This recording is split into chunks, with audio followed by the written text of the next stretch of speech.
أسعد الله مساءكم أحبتي بكل خير. هيك الكوسة المحشي بعد ما جهزت، إشي بشهي القلب. سخن نار مش قادرة أمسكها الصراحة، كتير كتير حامية. وهنا هاي مرقتها. هلا المرقة هاي تاعتها اللي طبختها فيها هي عبارة عن رب البندورة ومية، وحطيت عليها توم زي ما قلت لكم، زي ما خبرتكم.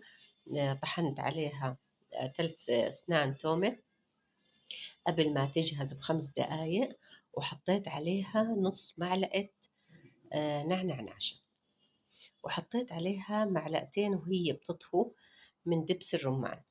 بس هاي هي، ونص معلقة كبيرة ملح على هاي الكمية.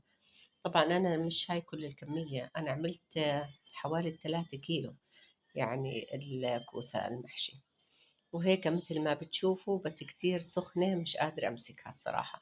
هي الحشوة اللي ورجيتكم إياها حشيتها رز ولحمة وملح طبعا وسمنة وزيت وبهارات مشكلة وفلفل أسود وملح، وطبختها. قعدت على النار أكلت حوالي ساعة وربع بالضبط مدة الطبخ. وزي ما قلت لكم بنحشي حبة الكوسة لهون. لهون شايفين كيف أحبتي، شايفين طولها لحبة الكوسة. لهون بنحشيها وبنترك الباقي فراغ عشان إنها يعني يتمدد الرز وينطبخ ويصير بشهي. هيا أقسم لكم حبة تشوفوا شكلها من جوا، بس مش قادرة أكلها. شايفينها كيف مستوية وزي العسل، زي الفل مستوية. وأنا بطبيعتي بسكر حبات الكوسة، شايفينها كيف مسكرة. شوفوا كيف الرز مفلفل وأطيبه بشهي القلب.